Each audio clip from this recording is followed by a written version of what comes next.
राजयक्ष्मा चिकित्सा सूत्र दोष अधिकानां वमनं शस्यते सविरेचनं स्नेहस्वेदोपपन्नानां सस्नेह यन्नकर्षणं शोषिमुञ्चति गात्राणि पुरीशस्रंसनादपि अबलपेक्षिणी मात्रा किं पुनर्यो विरेचयते. चरक चिकित्सा स्थान 8 by 87 and 88.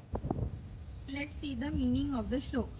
First is dosh adhikanam vamanam shasyate savirechanam.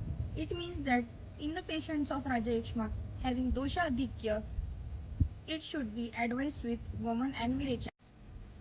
Next is sneha svedo upapannanam sasneha yanna karshanam.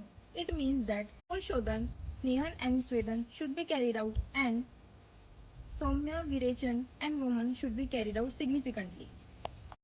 Next is Shoshi Munchati Gatrani Purisha Sransanada Api.